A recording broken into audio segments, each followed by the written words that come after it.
Ce soir, aux Nouvelles nationales d'APTN. Le Conseil des femmes élues de la PNQL se sont réunis pour la troisième fois en personne à Wendake. Les Premières Nations algonquines du Québec se sont rendues à Ottawa pour exprimer leur opposition au projet de dépotoir radioactif sur leur territoire. En entrevue, Marjolaine Etienne et un grand sommet à venir des femmes autochtones du Québec. Oui, bonjour, je m'appelle Shushan Bacon et je vous souhaite la bienvenue aux Nouvelles nationales d'APTN. Le Conseil des femmes élues de l'APNQL se sont réunis pour la troisième fois en personne à Wendake. Des femmes leaders les ont rendues visite, dont la chef nationale Cindy Woodhouse-Nipinac et la lieutenant-gouverneure du Québec Manon Janotte. Voici ce que j'ai préparé pour vous. Victoire pour les Premières Nations, mais surtout pour les femmes, ses mères et ses grands-mères. Le 13 et 14 février a eu lieu ce rassemblement de conseillères, de chefs et de grandes chefs des Premières Nations au Québec. Selon l'organisation, par la présence de ces femmes, toutes les 11 nations sont représentées. La raison réelle et les fondements aussi de tout ce qu'on prône depuis toujours. Nadia Robertson, porte-parole régionale du Conseil des femmes élues de la PNQL, affirme qu'elle travaille beaucoup sur un projet de bienveillance latérale. Comment on maintient finalement nos rôles politiques en étant des femmes, en étant des mères. Donc, c'est vraiment de mettre en perspective c'est quoi la différence entre être une élue femme et un élu homme, puis de mettre en place finalement des processus de bienveillance pour vraiment assurer là, qu'on a un filet de sécurité un petit peu là, pour engager finalement là, les femmes et les jeunes à s'impliquer au niveau de leur conseil, mais aussi de s'impliquer en politique. Durant ce rassemblement, plusieurs enjeux ont été abordés. En atelier également, tant national que local. D'ailleurs, certaines de ces élues féminines viennent chercher des appuis, comme pour cet enjeu. Les routes forestières menant aux 3 communautés Atikamekw. Claudia Newashish, conseillère des Atikamekw de Manoan, explique que le chemin Manoan est très dangereuse et que les négociations perdurent depuis trop longtemps. J'aimerais ça que les femmes élues de APNQL m'aident beaucoup pour ça. Oui, je vais avoir une lettre d'appui concernant la route, puis j'ai déjà envoyé à Mme Robertson, puis je vais attendre de ses nouvelles. Alice Kokuchi du Conseil des Atikamekw de Wemotaci ajoute que ce n'est pas évident de partager la route avec les camions remorques transportant le bois. Les 2 femmes Atikamekw sont préoccupées pour la sécurité des usagers, dont plusieurs personnes utilisent ces routes forestières 3 fois par jour. Mais également les routes intercommunautés. Il y a beaucoup de gens de Manoan, de Bejuan qui viennent chez nous, vice-versa dans les autres communautés. Et on doit également se visiter aussi en communauté. Et c'est également ces routes-là qu'on aimerait qu'elles soient améliorées. Un autre sujet d'une grande importance a été abordé auprès des femmes élues de la PNQL. La décision de la Cour suprême concernant les enfants et les familles autochtones. Alors que la Commission de la santé et des services sociaux des Premières Nations Québec-Labrador a fait une présentation sur cette décision. Marjolaine Sioui, directrice du C3S-PNQL, accueille favorablement la décision de la Cour suprême. Mais on sait qu'il y a quand même encore des enjeux qui vont devoir être adressés. C'est une décision qui nous mène un peu plus loin dans notre démarche d'autodétermination, mais pour laquelle on voit quand même une certaine retenue de la part de la Cour suprême. On aura plus de détails avec l'analyse qui s'en vient. Cette présentation de la Commission de la santé et des services sociaux des Premières Nations Québec-Labrador sera également offerte auprès de l'Assemblée des chefs des Premières Nations Québec-Labrador, soit demain à leur rencontre en virtuel. Shushan Bacon, Nouvelles nationales d'APTN, Wendake. Les Premières Nations algonquines du Québec se sont rendues à Ottawa pour exprimer leur opposition à un projet de dépotoir radioactif sur leur territoire. La semaine dernière, la Première Nation de Québécois a déposé une demande de révision judiciaire de l'approbation devant la Cour fédérale. Des députés du Bloc québécois et du Parti vert se sont joints à eux pour manifester leur appui. Voici un reportage d'Annette Francis. Des chefs membres de communautés et alliés des nations algonquines du Québec ont participé à un petit rassemblement au Parlement avec des pancartes et des tambours. Les gens étaient réunis pour s'opposer à la construction d'une installation d'enfouissement de déchets radioactifs à Chalk River. Sasha Hybricks est venue manifester son appui. Elle travaille pour la Société pour la nature et les parcs du Canada. Selon elle, il est important de mettre un terme au projet et de trouver une solution plus sécuritaire. I think the best option would be the deep geological reservoir that they've done in other countries, such as like Finland and Sweden, where you really you bury the waste deep underground, far away from water sources that are important for the indigenous communities and all of the local communities. Le vice-chef de la Première Nation, Témiscamingue, est heureux de l'appui, mais il affirme que plus de gens devraient se préoccuper de la question. This water is going to affect everybody, not just us, but everybody in the 7 generations down the line. So we would really like to have maybe a little more support coming from our neighboring non-Indigenous communities. Le mois dernier, la Commission canadienne de sûreté nucléaire, ou CCSN, a autorisé l'installation nucléaire de Chalk River à construire un endroit où éliminer 1 million de mètres cubes de déchets faiblement radioactifs, comme des vêtements et des matériaux de construction contaminés. Cependant, le site est situé à 1 kilomètre de la rivière des Outaouais. Avant le rassemblement, les chefs et les politiciens ont tenu une conférence de presse au Parlement. Le chef Lance Haymond de la Première Nation Kabewek a déclaré que la rivière des Outaouais revêt une importance culturelle, spirituelle et historique immense pour le peuple Anishinaabe. Elle traverse des terres ancestrales non cédées et sur lesquelles leur nation détient des titres et des droits. Last week's decision by the Supreme Court in C-92 reminded everyone that First Nations have ancestral rights protected by the Constitution, including the inherent right to self-government. So it's as a chief of a government that I present myself here to ask the current federal government, nation to nation, to step in and stop the nonsense decision made by the CNSC. Sébastien Lemire est porte-parole pour le Bloc québécois et député pour l'Abitibi-Témiscamingue. Il craint qu'en cas de catastrophe, les déchets radioactifs puissent contaminer l'eau, affectant jusqu'à 95 des habitants du Québec. Moi, j'ai peur que ma région devienne, et la frontière de ma région, la poubelle nucléaire du reste du Canada.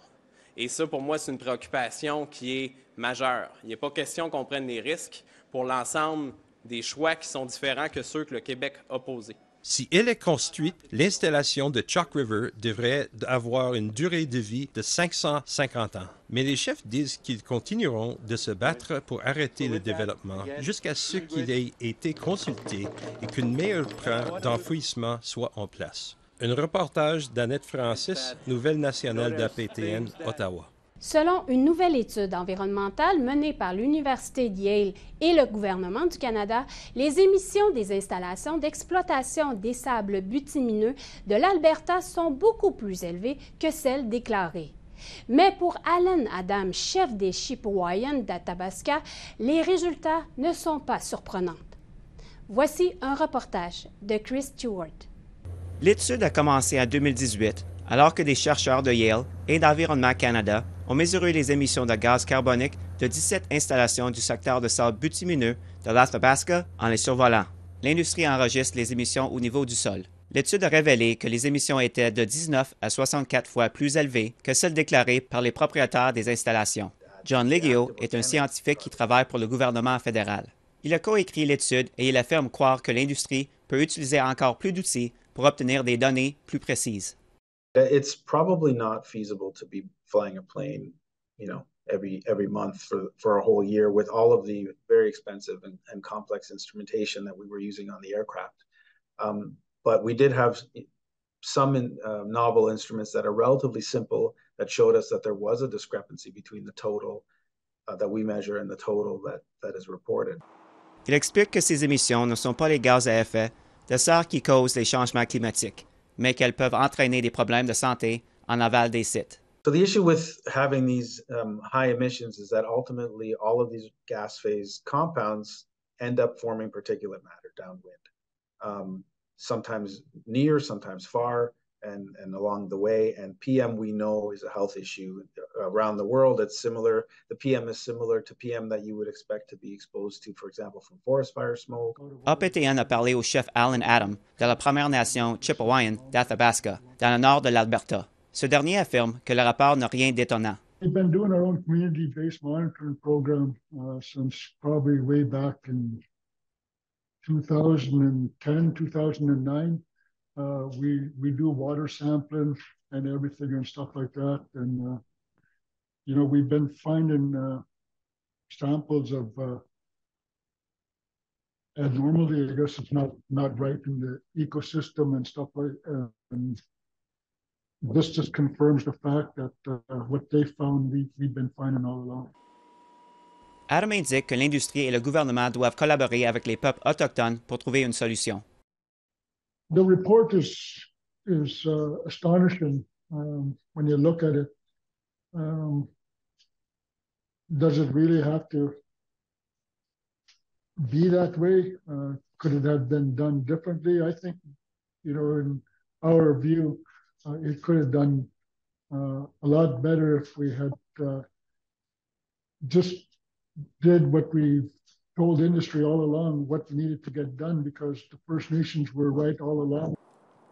Dans une déclaration, le ministère de l'Environnement de l'Alberta a affirmé que les émissions par baril ont diminué de 21% au cours de la dernière décennie et que les prévisions font état d'une haute baisse de 23% au cours de la prochaine décennie. Le ministre a ajouté que nous conserverons la même approche en matière de réglementation et de surveillance de nos provinces, tout en reconnaissant que nous devons continuer d'apprendre et d'évoluer. Un reportage de Chris Stewart, Nouvelle nationale d'APTN, Edmonton. Après la pause, une famille de l'Alberta lance un cri du cœur pour obtenir de l'aide. Restez là.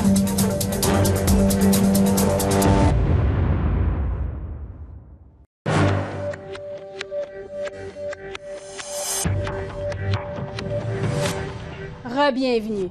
La GRC en Alberta mène une enquête interne sur l'un des siens à la suite de la publication d'une vidéo montrant un agent rabattre au sol un autochtone menotté de façon agressive en décembre dernier. Chris Stewart nous raconte. Raylan Fisher de la Première Nation de Fishing Lake prenait une pause pour manger avec sa famille dans la ville d'Elk Point, en Alberta. Elle a remarqué près d'elle un agent de la GRC pris dans une altercation avec un homme. Elle explique qu'elle avait alors l'impression que quelque chose de terrible pourrait se produire. Elle a donc enregistré la confrontation sur son téléphone. La vidéo montre un agent de la GRC qui s'en prend à un autochtone menotté et qui le jette par terre. Son visage heurte le béton. L'homme est demeuré assommé 10 secondes avant d'être soulevé de terre par l'agent. You see it on the news quite a bit, like the issues between how police officers handle the arrests of Indigenous people. Jim White a passé 30 ans au service de police d'Edmonton. Après avoir vu la vidéo, il explique que rabattre au sol quelqu'un qui est déjà menotté n'est pas un protocole approprié. He didn't seem to be steady on his feet. And when he was grabbed from the back like that, spun, and basically spun from one side of the police vehicle to the other, and face slammed him into the concrete. That in itself is totally contrary to direction given by the Law Enforcement Review Board. White dit qu'il y a des sanctions qui doivent être imposées aux agents qui vont à l'encontre des politiques de sécurité. You can deal with a person when you have him handcuffed. He was defenseless. He couldn't protect himself on the fall. He couldn't break the fall. The police officer didn't appear to be in any danger whatsoever, and I think there was a young man versus an old man, and the old man was handcuffed and the young guy had the upper hand. APTN a parlé à l'homme qui a été projeté au sol. Celui-ci ne veut pas que son identité soit connue. Il a montré à APTN des photos de son visage avec des coupures et des ecchymoses. L'homme a été accusé d'agression, de résistance à son arrestation et de profération de menaces. Dans une déclaration à APTN, la GRC de l'Alberta affirme qu'une enquête interne sur l'incident est en cours et que celle-ci s'intensifiera à un acte criminel et soupçonné. Un reportage de Chris Stewart, Nouvelle nationale d'APTN, Edmonton. Une famille dont le père est décédé traverse maintenant une nouvelle crise. Le mari de Sarah Sanson, Jacob Sanson, et son oncle ont été tués il y a déjà 4 ans. Aujourd'hui, leur fille de 16 ans a reçu un diagnostic de maladie dégénérative qui la clouera dans un fauteuil roulant. Chris Stewart a rencontré Sarah Sanson pour discuter sur la façon dont elle fait face à cette nouvelle dévastatrice. En mars 2020, Jacob Sansom et son oncle Maurice Cardinal ont perdu la vie dans une région rurale d'Alberta pendant que les 2 hommes métis chassaient. Ils ont eu une altercation avec 2 hommes, Roger Bilodeau et son fils Anthony Bilodeau, qui s'est terminée par une fusillade au cours de laquelle Jacob et Maurice ont été laissés pour morts. Roger et Anthony Bilodeau sont maintenant en prison pour répondre de leurs crimes. La nouvelle a été un coup dur pour la famille Sansom, dont les membres ont vu leur vie changer à jamais. Aujourd'hui, un autre coup dur a frappé Sarah Sansom, la veuve de Jacob Sansom, et ses enfants. La fille aînée de la famille, Sierra, âgée de 16 ans, a reçu un diagnostic d'ataxie de Friedreich. Il s'agit d'une maladie dégénérative incurable qui endommage la colonne vertébrale, les nerfs et certaines parties du cerveau. Elle affecte la capacité de marcher, peut causer de perte de vision et d'audition. Ça affecte la parole et peut endommager le cœur. Sarah Sansom affirme que Sierra avait des symptômes depuis près d'une décennie. Les médecins n'arrivaient pas à poser un diagnostic. Et après la mort de Jacob, la situation s'est détériorée rapidement. Before he died, she was still able to dance. She was still able to ride a bike. Over the last few years, it's to the point where she cannot walk half a block. She falls over very easily. She loses her balance. She gets fatigued incredibly quickly, even walking up and down the stairs in her home. Elle sera clouée dans un fauteuil roulant dans sa vingtaine. Il n'y a actuellement aucun remède connu. Knowing she's never going to dance again, knowing she's never going to ride a bike. Her dreams of being a biologist in Australia, she can't do those things anymore. Mais pour l'aider à conserver une certaine mobilité, la famille a commandé un fauteuil roulant qui leur sera livré au cours des 6 prochaines semaines. She's a pretty strong kid. Asking how she's doing about it, her biggest thing is she cannot wait for this wheelchair so that she can hang out with her friends again. She can go to the mall, she can go to the zoo, she can actually be mobile. Un ami de Jacob a mis sur pied une campagne GoFundMe pour aider la mère qui est veuve maintenant et célibataire à payer les factures. Elle a 2 emplois pour arriver à joindre les 2 bouts.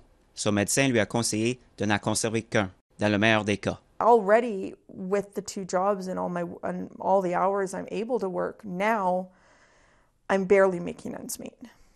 And if I have to quit even cut down hours, it's going to make it so I can't make ends meet.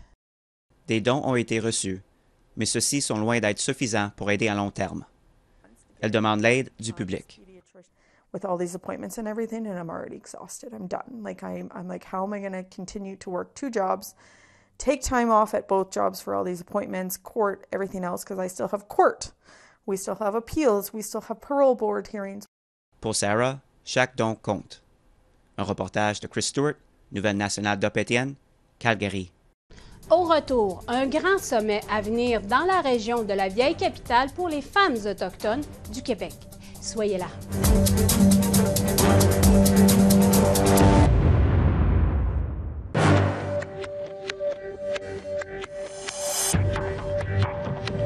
Bienvenue. En entrevue cette semaine, Marjolaine Étienne, présidente de Femmes autochtones du Québec, invite les femmes des différentes communautés à travers la province à participer au grand sommet portant sur l'avenir de la défense des droits des femmes autochtones. Ce grand sommet aura lieu dans le cadre du 50e anniversaire à Québec. La voici. Quoi, Marjolaine Étienne, bienvenue à Nouvelle nationale à PTN. Quoi, Chouchane? Sommet, vous invitez les gens au mois de mai, le 13 au 16 mai, à votre grand sommet. Est-ce que vous pouvez nous en parler? Oui, ce sera une première d'organiser et de préparer un grand sommet pour et par les femmes autochtones du Québec. Nous attendons plus d'une centaine de femmes qui viennent de différentes nations. Ce sera un grand moment parce que ce rassemblement va permettre effectivement de pouvoir discuter sur nos enjeux, échanger, non seulement discuter et échanger, mais aussi de trouver des pistes de solutions. Vous êtes venu faire une présentation ici aux femmes élues de la PNQL. Pourquoi avoir fait cette présentation à ces femmes? Bien, je trouve ça important de pouvoir faire des présentations. C'est dans le but, effectivement, d'informer de la venue de ce grand événement-là, parce que c'est un grand sommet, c'est un moment historique aussi également, mais c'est aussi d'apporter le message de pouvoir travailler ensemble entre nos deux organisations dans l'unité pour faire avancer les enjeux et la cause des femmes autochtones. Femmes autochtones du Québec a été créée par vous. Est-ce que vous pouvez nous en parler de cette initiative de votre part? Vous parlez du Conseil des femmes élues de la PNQL. Oui, il a été créé dans le cadre de mon parcours politique. C'était dans les années 2008-2009 où je pouvais faire en sorte que les femmes élues, à cette époque, voulaient aussi se réunir, avoir de la formation aussi également. Donc, c'était le moment, effectivement, de pouvoir faire en sorte de répondre à ce besoin-là aux femmes élues.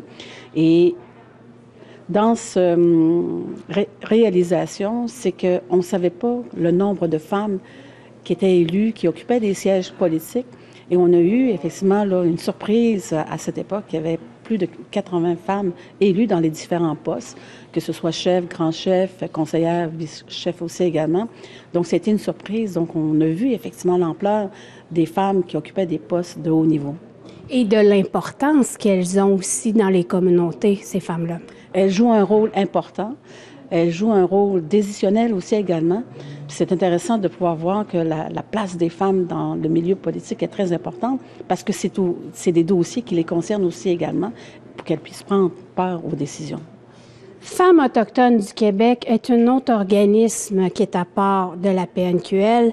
Et pourquoi ça existe, cette organisation-là, dans la sphère politique chez les Autochtones?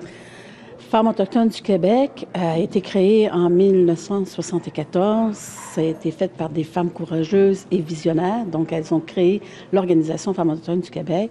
Et à cette époque, on se rappellera qu'il y avait l'enjeu par rapport au niveau des femmes qui étaient autochtones, qui étaient mariées à des autochtones et qu'elles avaient perdu leurs droits. Donc, dans cette perspective-là, de cette époque-là, il y avait cet enjeu-là des femmes qui voulaient retrouver leurs droits. Donc, en 1985, il y a eu les référendums dans certaines communautés où ça a pu faire en sorte d'amener à ce que les femmes ont pu retrouver leur statut d'autochtone. Puis, à l'époque, les femmes autochtones n'avaient pas énormément de place dans la sphère politique aussi. Ça l'était pas. C'était méconnu. On n'en parlait pas. Mais il reste que quand même qu'aujourd'hui, je vois l'évolution des femmes à ce moment-ci. On peut les voir. Prenons par exemple Madame Manon Janotte, lieutenant-gouverneur du Québec.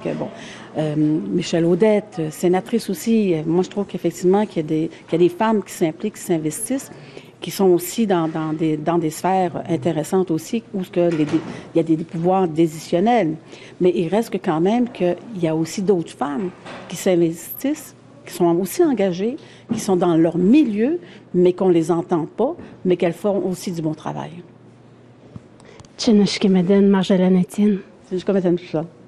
C'est ce qui conclut le bulletin de Nouvelles nationales d'APTN. Je m'appelle Chouchane Bacon. Merci beaucoup d'avoir été des nôtres et prenez soin de vous. À la semaine prochaine. Yamé, Winnipsich.